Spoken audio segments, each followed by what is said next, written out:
itu perkenalkan, nama saya Andini Jaya Winanti dengan NIM 8782090844. Di sini saya akan memenuhi tugas tutorial 3 dari mata kuliah Filsafat Ilmu. Di sini saya akan menjelaskan dan akan mempresentasikan materi yaitu menghidupkan kembali pilar pendidikan, berisikan analisis filosofis Ki Hajar Dewantara dan juga relevansinya di era transformasi digital. Nah, kita langsung aja ke slide yang pertama. Makna pilar pendidikan. Nah, yang pertama ada fondasi filosofis dan yuridis. Pilar bertindak sebagai penyangga utama yang menjamin sistem pendidikan berdiri tegak, stabil dan dinamis. Ia memberikan arah dasar hukum atau yuridis dan cita-cita luhur kemanusiaan atau filosofis bagi arah masa depan bangsa. Artinya ya, filosofis di sini itu artinya memiliki tujuan yang baik untuk membentuk manusia yang berkarakter, sedangkan yuridis bahwa pendidikan harus berjalan sesuai dengan aturan dan hukum yang berlaku. Dengan fondasi itu, tujuan pendidikan itu tahu arah yang baik itu kemana, memiliki arah yang baik. Nah, kemudian yang kedua ada tiang penguat sistemik. Secara praktis, pilar memperkuat integrasi kurikulum, kompetensi pendidik, pembiayaan, dan juga tata kelola teknologi. Nah, pilar yang tangguh menjaga ekosistem pendidikan dari guncangan globalisasi dan disrupsi budaya. Intinya pilar itu bisa menjadi penguat seluruh sistem pendidikan, yaitu tadi dari kurikulum, kemudian kompetensi pendidik, dan juga pembiayaan hingga tata kelola teknologi. Itu merupakan makna pilar pendidikan. Nah, yang kedua ada Patra Piloka Ki Hajar Dewantara. Ada 3 ya teman-teman ya. Baik, ada 3. Yang pertama adalah Engarso Sungtulodo. Engarso Sungtulodo itu berarti di depan memberikan teladan. Nah, kita sebagai pendidik, sebagai calon pendidik, kita harus bisa menjadi contoh yang baik bagi anak-anak, menjadi contoh moral, perilaku, itu bisa menjadi teladan lah bagi siswa-siswanya. Nah, kemudian yang kedua, Ing Madya Mangunkarso. Maksudnya apa? Di tengah membangun kemauan. Kita memposisikan ya, karena kita sebagai seorang pendidik, kita sebagai fasilitator yang membakar motivasi siswa, menstimulasi daya cipta, serta menumbuhkan kemandirian belajar. Nah, intinya di tengah membangun semangat, guru tidak hanya mengajar, melainkan juga mendampingi dan memotivasi agar siswa lebih aktif dalam belajar. Contohnya apa? Misal, guru memberikan kesempatan diskusi kelompok sehingga siswa berani menyampaikan apa yang ingin disampaikan, menyampaikan pendapatnya, menyampaikan argumennya. Nah, kemudian yang ketiga ada Tuturi Handayani.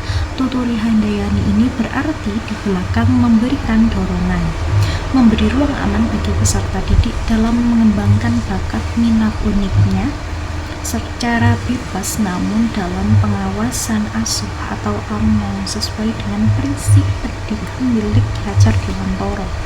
Artinya dari belakang memberi dorongan. Setelah siswa mampu belajar mandiri, guru tetap memberikan dukungan dan juga bimbingan serta arahan. Nah, ketika siswa mengerjakan proyek sendiri, guru akan tetap memantau dan membantu jika ada kesulitan. Jadi bukan betul-betul pas tangan gitu ya teman-teman. Kemudian kita langsung lanjut saja ke relevansi dan tantangan era digital. Nah, di sini ada 3 aspek pembelajaran. Yang pertama pembelajaran daring, yang kedua ada literasi dan karakter, serta yang ketiga ada peran guru. Yang pertama dulu ya, pembelajaran daring dulu ya. Saat ini banyak teknologi seperti LMS, Zoom, Google Meet, MS Team, dan AI sebagai pendukung atau penunjang proses pembelajaran. Namun interaksi langsung antara guru dan siswa menjadi lebih berkurang dikarenakan adanya fasilitas tersebut. Nah, solusi yang dapat kita lakukan sebagai seorang pendidik itu, guru harus tetap bisa menciptakan komunikasi yang hangat melalui diskusi, refleksi, dan kegiatan interaktif. Jadi dengan adanya teknologi itu, kita sebagai seorang guru tidak kehilangan yang namanya peran gitu, sebagai pembimbing dan juga fasilitator serta pengarah. Nah, kemudian ada literasi dan karakter. Siswa sekarang itu dapat mengakses banyak informasi dari internet ya, namun tidak semua informasi benar, sehingga mereka itu harus betul-betul bisa menyaring gitu loh.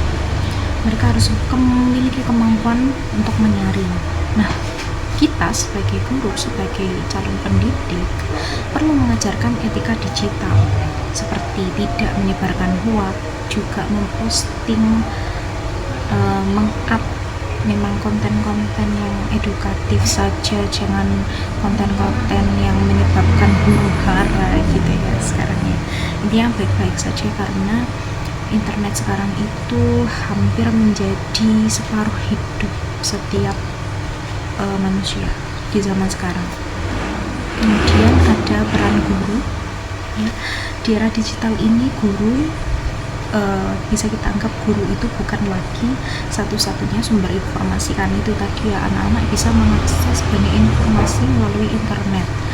Nah, peran guru berubah kini menjadi pembimbing yang membantu siswa untuk menemukan dan memahami informasi. Jadi kita sebagai guru tidak akan kehilangan yang namanya peran.